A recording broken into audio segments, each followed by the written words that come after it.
Ladies and gentlemen, welcome to the Lifebox Media Channel. We're here with Sammy Sadler and Leon Everett. How you doing today, man? Live in Nashville, Tennessee. Oh, man, we are good. Yes. Man, so I'll tell you what, it's really cool. Thank you so much for taking the time, man. We're spending a little bit of time talking about some music, having a little bit of fun, talking family and stuff. But you guys got a lot going on, so talk to me about it. We do. We're putting a new tour together. It's the 80s and 90s, a celebration of 80s and 90s country music, the Hits and History Tour. And obviously I'm going to be talking about the Murder on Music Row that I survived back in Nashville in 1989.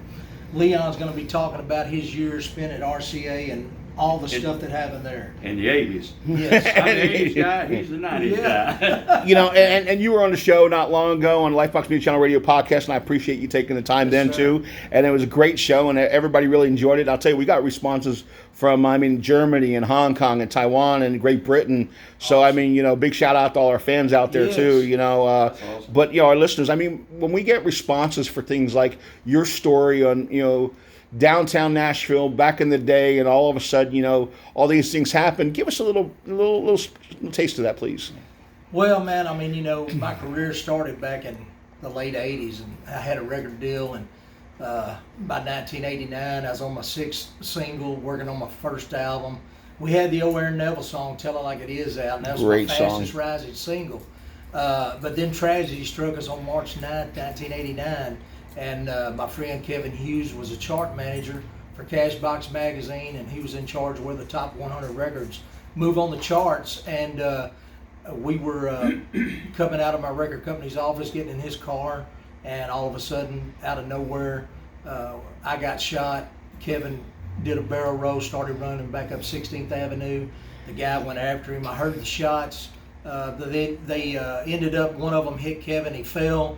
Guy stood over him, shot him twice in the back of the head, and murdered him that night. And it's known around the world as a Murder on Music Row. And you were left for dead. I was left for You were dead, left for and dead. it took them 13 and a half years to solve everything and put everything together, and what it all came out to be. Chart, it was chart fixing, record promoters trying to pay Kevin off underneath the table. He wouldn't take their money, and they shot and killed him over it. No payola Old scheme. payola scheme. Back in the day, people don't know what that is. So, basically the idea was, pay for play, and they go Exactly. around, and you see some of the movies that go around to the DJs or the whatever, and they promote the shows, and they give you a light up your pocket, and you put out the records, right? Exactly what it was. Yeah, it's Kevin and I came to this town just like anybody else to fulfill our dreams and to chase our dreams. Him being, he liked where the charts moved and how everybody's records moved, and I was a singer and the entertainer, but we didn't create this business. We just wanted to be a part of it. Right. And I like Nashville. I got a lot of friends in Nashville, but all I'm doing is trying to tell a story through my eyes of what I've lived through, what I've learned, and the payola is what it is. It still goes on just like it did then, and Just in a different fashion. just in a different fashion. In our opinions, of Yeah. course. Yeah. Exactly. We're still out here chasing our dream that we started so long ago. Now, as far as the fact, and a little bit about your background, my friend. Well, I came to town in 79, and I signed with RCA Records in 1980, and I was with 80 to 85. And during that time, had 11 straight top 10 records, 9 gold albums, 3 number 1 records. 1981, I was nominated New Male Vocalist of the Year. 1983, I had the biggest selling record of the year. And also in 1983, I was one of the first country artists to play Wembley Stadium in London. Ooh. And, it'd always been rock and roll and that type of stuff there. Absolutely. But they'd never had a country show. So they wanted to try it, and I said, well, I'll go. And so anyway, it went over so big, I went back for 3 years in a row, headlining. But the next time I went back, we had like Ronnie Millsap, Crystal Gale, everybody was going back, Right. And I did it 3 more years, and then, I didn't go back anymore. But it's still going today. That's how long a run it's been. Yeah, and our It's fans over in the huge. UK love country music, They do. and maybe we were talking about it off air that maybe you guys, when we talk about your tour coming up, in the future, that maybe that'll come around and the promoters will book you over there as well. That'd be really cool because I think you guys would rock it over there. Well, I was. Everything I had would go like number 1 over in Europe and stuff like that. So it was great. Really enjoyed it. I got to tell you a little quick story. Yes, please. we started going to Peterborough, England. Wow. Have you ever heard of Peterborough? They had Yes, sir. what they call Cowboy Days.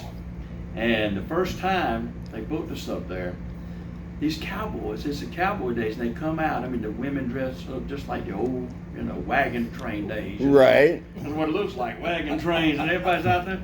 And the guys are all in their get-up. They got gun holsters and guns, this type of stuff, the cowboy hats. Well, this promoter, he didn't tell us how this thing went. We went out and we kicked off, and in the very first song, man, these people started pulling out guns, they started shooting and they're firing. You talk about 7 musicians running. We were throwing instruments down, we didn't care, but we were running. we were scared to death. I mean, it was just like, thousands of people out there, these guns are going on. And so anyway, they finally called us. We were running, the security got out there, and everybody was dying laughing. Well, they didn't tell us. They said, over here in Peterborough, if they like you, they're all blanks, of course, we found out. Right. It's a little late now. Yeah. I mean, If they like you, they start shooting. right. If they don't like you, you get the silent thing this way. Oh, Well, wow. we didn't know that, but it's the big joke that they play on first time you There heard it. you go. And anyway, Welcome to England. it took us a while before we get our settled down and all, but we got back and done the show, and man, we just kept getting booked for that thing. So that's just a little quick story how they do over in Europe. That's awesome. I love that. And I tell them I'm not here. It always has to happen at least once. That's England calling. That's England. Yeah, they heard us already. See, they want you guys back. I mean, Yeah. That's what they're calling. There we go. We got to answer that one, brother. As soon as the interview's over in the life box, we'll get back to England. That was great. We couldn't ask for better. But let me ask you a question. Just your great memories. That's a great memory of England. What was some of your great memories of the '80s? Because music was incredible, and I know both. I'm gonna ask both of you guys this. I'll start off with you, Leon. But what was some of your great memories of the '80s? As far as the fact of your own music as well as everybody else's. Well, like I said, I had a good run. I had my first #1 record in 1980, a song called Hurricane.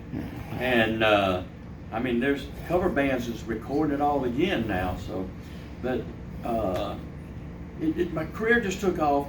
And I guess one of the big memories, talking about Texas again, since he's from Texas. Go team. Yeah, I had My boy over there. Yeah, but I had a record, it was a monster record called Midnight Rodeo. Yes, sir. And they started opening up clubs in Texas. They opened up 7 midnight rodeos, the first one being in San Antonio. Yes, sir. They opened up 7 of them all around the state. Well, that was the theme, was Midnight Rodeo. And the music, whenever you would go in, it was playing the Midnight Rodeo. That was the theme for the Yes, sir. I opened every one of those 7 clubs down there. Oh, that's I was really the first cool. act to go in there. Was that off the run from like the whole urban cowboy thing and everything else? It was off the Urban Cowboy. That's what I thought, because all of a sudden we had a huge surge and we went from country and western music to all of a sudden now everybody's listening to country music. Right. So. And but that's a good memory. That was a big honor for me. Having That's really some clubs cool. Opened up after that. And what did you listen to that back then? Who did you listen to back in the '80s? And even not even country, but all the way around. What was like on your dial back then to listen to? One of my all-time favorites is Norval Felts. I don't know if you remember Norval Felts or not. He's one of my all-time favorites. Little David Wilkins. I don't know if you remember that. One Monkey Don't Stop No Show. And, well, he wrote so many songs for Conway. Brenda Lee. Right. Oh, yeah. Strong. He wrote all. But anyway, those are the kind of people that I really liked back in the day. Gary Stewart. Right. All Wow. these guys, man. I just love those guys back then. How about you, buddy? How about you, Sammy? What was your deal back in the '80s? Back in the '80s, man. It was, We had Waylon. me. Yeah, Thank you very much. I know he was the first album you ever bought, right? Thank you very much. I remember, like Leon said, Hurricane, it was a huge record, and it was playing all the time, Right. Just, guys like that, and, I grew up with Johnny and Merle and all those guys, and then I found Vince Gill and Steve Warner and all those kind of guys, you know. And Steve's been a big influence on my music, you know. There's a guy that doesn't get as much credit as he should. Incredible guitarist, Oh, yeah. you know, and musician and act talent. Period. He just does not get the love. I mean, in the music world, from the inside he does, because everybody loves him on the inside part of us. But I think, you know, he's got a lot of fans. But I think people don't realize it. He's just an incredible talent overall. He really is, He you is. know, producer, writer. Right, yes, sir. And he even paints. You know. Really? Yeah, I mean, he's a talented guy, man. He's a musician. And Yeah, what? instrumentalist. No, not a musician. Oh, a magician. Magician. Oh, really? Yeah. And, Oh, I gotta hit him up next time I see him on that Yeah, one. he's a Yeah. magician. Thank you for that too. Yeah, he's got a lot of talent. Yeah. So who were you besides? Okay, so like, you know, and that was some of your influences and stuff. So what was you know, like you come into the '90s and that was really all of a sudden hitting your stride. So what was your thing of the '90s? Well, you know, the Murder on Music Row happened to me in '89, so that took me about 2 years to get back up on my feet. Wow. Yeah. I had to go through major operation. Yes, sir. And out of the surgery. Obviously, I didn't know how bad I was hurt. I had to go through a second operation Gosh. about 6 months later to have a nerve damage repaired in my arm. And Al Gore was a senator at the time, and he's really responsible for me being able to have that done and have the same surgeon that operated on his son. Oh, wow. So, I'm thankful for that, you know, but that all took me about 2 years to get back on my feet. So I didn't go back out and do anything until probably the end of '91. Wow. And then I went back, put a band together, didn't try to get another record deal. We Right. just put a band together, went out and started touring. And from '91 to '98, I toured 265 days a year. Wow, man, that's a hard day right there. It That's a hard is. day at the It office is. right there, traveling on a tour like that. Now, let me ask you a question. In that part of us, so what were you jamming out to in the '90s? What was rolling on your dial? Oh man, you know, goodness. I mean, you know, you had Alan Jackson and Garth, and oh man, there's just so many. Man, there was a lot. So okay, I'm going to ask you both this question. I want your reaction to both of this. You first album you ever bought? Oh my goodness, that would have probably had to been an Elvis album because I was an Elvis freak. Yeah, you and I have that in common, brother. I mean, you know, and love the movie. I've seen Yeah. it like 25 times already. You know, so I mean, Yeah. it's what'd you think of the movie? I loved it. Yeah, Man, me they too. did a spot on job. Yeah, me too. All right, brother. How about you? Gary Stewart. Very cool. That's Very the first cool. album I bought. Very cool. You Actually paid for. Yeah, actually, yeah, that's what I meant. Because, you know, not the ones that, you know, the folks No, got they us give or to you, somebody gave to you or whatever else. I Exactly. had to go out and buy that album. More important when it's our money. All of a sudden, then you're like, man, I'm a little bit more particular now. Yeah, right. Exactly. Did you see the Elvis movie? Yeah, I did. What do you think of it? Oh, the new one? No, Yeah. I haven't seen the new one. Oh my gosh. And you got to Yeah, see it. I mean, brother, right? I mean, you know, Yeah, I watched it twice. yeah. It's. I was at the. Talking about Yeah. it. We just haven't. We had a Yeah. chance to see I was at the premiere, and it turned around and said, you know, I watched movie critics cry, laugh, cheer. When movie critics do that, you know it's a good movie. You know it's a great movie. But Yeah. okay, I'll hit you. Well, we're on it. Favorite Elvis song? Favorite Elvis song is probably "Hurt." Ooh, that one came out of nowhere. I didn't expect that one. That's cool. That's cool. Well, you, sir? Gary, in some room up above the street. Okay, no, I mean, favorite Elvis song. Oh, the favorite Elvis song. Oh, Lord. Well, I got to say this. It's on the spot. Still loving you. There you go. And it was a single that was on his Hawaii album. But Just got that for my birthday, so I love that one. Yeah. Still loving you. Great one. That's fantastic. Okay, now as far as the fact of today, coming about today and everything you guys want to do, what are you working on? Talk to me a little bit of each. Well, we're working on the tour. You know, we're starting to put that together. We're excited about going out and playing our music. You know, Leon is going to play all of his hits. Plus, he loves gospel music. He's going to be doing Yeah, I do some a of lot that of as gospel well. now. And you know, we're just going to go out and share Leon's music from the '80s. I'm going to be doing some of the records from the '90s, some of my own songs off of my albums, and we're going to tell the stories that we can tell. Exactly. That we can tell. There wasn't cell phones then, guys. Hey, we might as well tell it. You We're know. gonna tell it. We You got know, books. that's They right. can read it in our books. I got a Exactly. book coming out too. Yeah, absolutely. And the movies and all this kind of Yeah. stuff. So they're going to hear it anyway. We're Yeah. going to tell it like it is. We just want people to know, you know, Leon mentioned it the other day, you know, people don't really know what goes on behind the scenes. Right. They don't know how people's careers are really And made. Don't know just how the knives are in your back all the time. And Yeah. your best friends that you think are cutting you in the back. Yeah. And I'm gonna tell it just like it is. You know, like in 1985, I was on my 11th straight top 10 record. And I was at 8 Super Bullet in Billboard.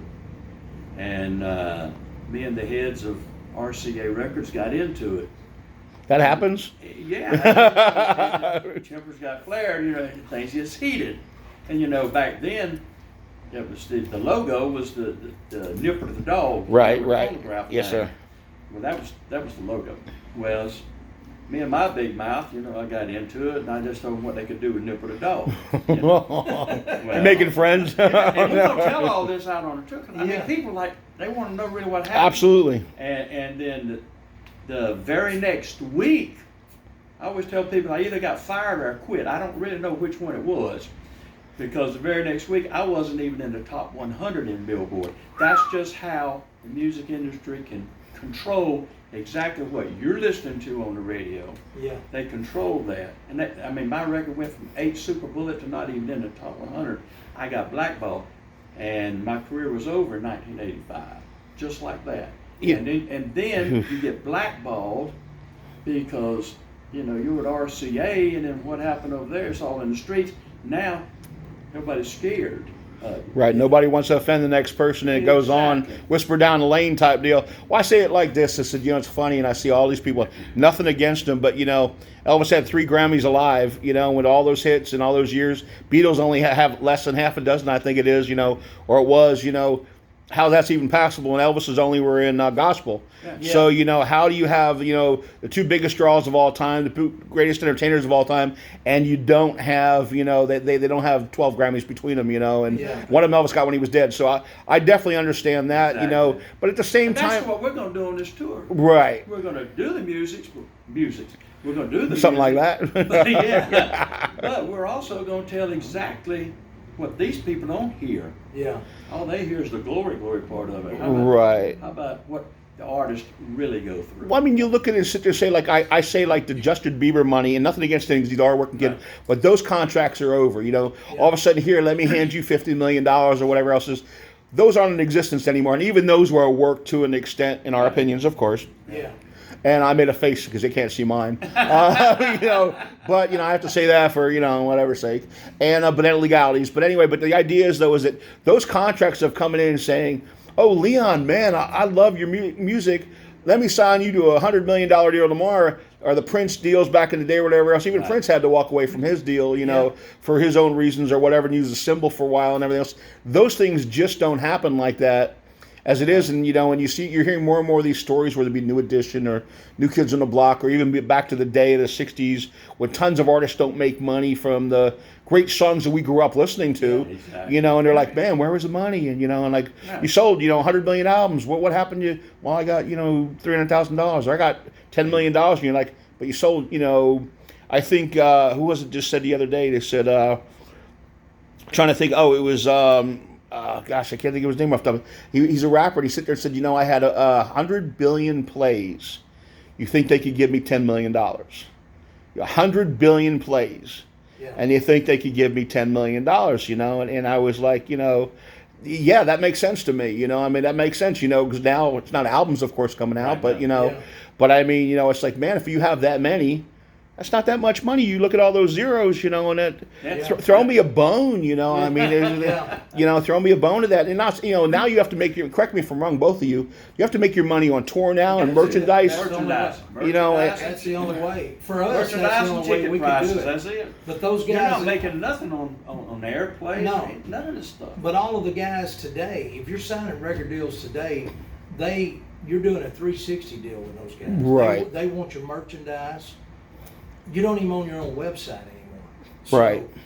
For guys like me and Leon, You don't own your buses. yeah, All I these mean, these people out there see all these buses running down there. Yeah. Boy, they making it big now. No, they ain't. They don't Yeah. own them buses. yeah. And that bill They comes on the gotta back keep- end, and they gotta anyway. keep in debt to them. Yeah, Right. That was, I remember Jessica Simpson saying back in the day that all of a sudden, you know, and I mean, 15 years ago that, you know, she was $3-4 million debt. Yeah. somewhere paraphrasing, into her next contract, and she hadn't even, in her next record, she hadn't even put it out yet. Exactly. And I'm like, man, where do you come off with? Yeah, you might have $5 million, but I'm already $3 million in, and now that's another couple years worth of work. Yeah. Not getting paid in my book. Yeah. It ain't like it used to be. So I mean, that part of it is that's why I want people to go out, hit all those numbers, because you don't make millions of dollars off of even the downloads, which I want everybody to do. Yeah. Hit your downloads and stuff, but go show up at the shows, buy a shirt, Right. buy a koozie, buy a whatever, a record or whatever it happens to be that you have. I got a jacuzzi. Yeah. Something like that. I'll go back to Tell It Like It Is. Yes, sir. I was born in 1966. The year Tell It Like It Is was #1 for Aaron Neville. Yes, and sir. I was watching a documentary series on Aaron, and he said when he had the #1 record, he never made one penny off of it. Yeah. One penny, having a #1 record. Yeah, but a lot of times back then they came and they gave you a car. Here's a brand new Cadillac. Oh yeah. Or whatever, and well, gosh, I gave you that $10,000 Cadillac, and and you're like, you watch the movie The Temptations, that kind of like happens like that, and that was really and imagine for the less known talents. Yeah. That you book it down the way. I mean, now in the points, I mean, even somebody like Garth's points on an album, when they still sold album, was still minimum compared to what he would make. Imagine if Garth's a superstar and it happens. So you're the guy that maybe is the opener or the mid card or whatever it is. Your points, if he's getting 5 points on an album, which is a lot, or it was, what do you get? A point, half point, when there's zeros behind that before you get to your payday. Right. Yeah. And I think the 0039, somebody can correct me, was like your payday on a record now. And I'm like, wow, there's 2 zeros in front of that's -4 in my book, that we're .0, 34, 39, whatever is. That's it, yeah. That's not much on an album out there. So, you guys are working twice as hard, and there's not pay raises per se to all of a sudden if gas goes up. You guys are on the road, you're paying your expenses, everything else. So that's why I love when people go to see live music and they realize, look, man, even when you're charging, and I'm not getting to this part, but even when you're charging X amount of dollars, they don't realize you just hit 10 towns. Right. That's right. You're paying the bands, you're paying, even if you're a one-man show, it's still not a one-man show. That's Yeah, right. that's right. I mean, and everything Life else. goes on. So you guys working hard, and it is, and people say, oh, you got up there for 2 hours or whatever it is. First of all, man, I'll tell you what, some of you pickers, I don't know how you do it on your hands, man, because it's ridiculous. I mean, you guys are sitting there, and you guitar players, and and your hands are like brutally beaten up, and you get up there and you just sit there and do it. But you have to day after night, whether you're wounded or not sick, because there's no calling sick days on that one unless you're like not going to make it. Absolutely. But I mean, huge respect on that fact. So I want to say, both of you, what does music mean to you? Man, it's my heart. It's my heart. That's why I do it. I love what I do. It's just, and Leon probably the same way. I mean, God puts it in you, and it's just like it's your heart. It's like a fire inside you. She's kind of your mistress in a way, right? It's an expression Yeah. of how you feel. Right. And like I say, I want to say this. I changed my life around 27 years ago, and I've been clean and sober ever since. Because I was an alcoholic, I was about as low as you could get. But I've been clean and sober for 27 years. Congratulations. And the last 5 years, I've really gotten into country gospel music. I'm recording a lot of country gospel. I love it, but it's an expression to me of just how I feel and just what God has done for me. And because I wouldn't be here if it wasn't for God. Absolutely. Amen, brother. I And, hear you. He pulled me out of that mess that I was in. So it's like an expression to me, and letting the world know that where I am. Yeah. And it means a lot to me. I don't think you can say it better than that. Where can we find you on social media? Go to SammySadler.com, my official Facebook, because it got hacked. The one with the blue check is not Sammy Sadler, so. Looks just like you, but different. It's funny how I've got black hair, black hair, man. He's Asian now. He's Asian now. And you would think everybody that is on my blue check mark page would notice that and go try to find me again. Yes, sir. So go to Sammy Sadler Official is my new Facebook, SammySadler.com. We'll make sure to attach it all. Yes, and go to my YouTube, our Twitter, whatever we have. Like us, friend us. We'd love to hear from you. Leon, where can I get you, brother? You go on his other Facebook, I'm gonna put out there too. Uh-oh. You know, Spike Sadler. Right here, baby. And I've still got a little bit, so hang on to me, brother. You go to LeonEverettMusic.com, or you can go to Leon Everett Music Facebook, and just say howdy to us, and we'll get back to you. I like people just personal message me on Facebook too. I like to answer them all, find out where they're coming from. Oh, that's really cool, man. Yeah. The fans reach out and you answer them up. Yeah. That And is I get really some cool. People don't even know, you know. Of course, I mean, you look to see if they're Yeah. somebody kind of happy. See if it's an Asian guy dressed up as him. You better watch that. You know what I mean? But you know, you can tell who's Yeah, legit. And if it's legit, man, I always answer them. I love answering people. So, like I say, LeonEverettMusic.com. You can download all my stuff, whatever. iTunes 247. You can get all my videos and stuff on iTunes 247. And then, like I say, just Leon Everett Music Facebook. And we'd love to talk at you. Yeah, make sure you hit all those likes, subscribes, follows, all those deals, Yeah, so right. you know when everything's coming out, when these guys are coming to your town. So real quick, so we're talking about a tour And all for. my music is on all the platforms too, by Yeah. the way. Yes, sir. Yeah, Yes, sir. Yes, sir. So, and you guys got to look at scheduling a tour coming up for 2024. Yes, we are. Now, real quick, though, you got a gig coming up, though, right? Together. We got one tentatively set in November down in Texas that we're going to be doing. And we're putting another one with Yeah, it. and we're trying to put another thing together with that. So you call me and we'll sit there and turn. We'll get Yeah. that set up Yeah. and give them a shout out when you guys Absolutely. do it, right? Yeah. Yeah, and you know, another thing we want to let everybody know, Char, is that, you know, with Leon and I, the stories, you know, everybody's got a story. Yes. Everybody out there is going through something in their life. Mine was a bullet. Leon's was alcohol. We're still here, and Good if point. we can touch somebody, or we can say something to somebody that is down out there or may think that nobody cares, there's somebody that cares about you, and that's Yes, sir. Jesus Christ. Yes. No matter, you're not alone wherever you're at. People may think they're alone, nobody cares. He cares. Thank And you. all you got to do, man, is call upon him and he'll bring you through it. And we're not ashamed of it. Absolutely. No, sir. You know, you brought that up. It's National Suicide Awareness Month, so I appreciate you guys bringing that up. I really thank you so much for bringing that. We had no idea that was going that way, but Yeah. amen to that. And you know, from your lips to God's ears on that one. I thank you both so much. Sammy Sadler, Leon Everett, ladies and gentlemen, Lifebox Media Channel. We are out.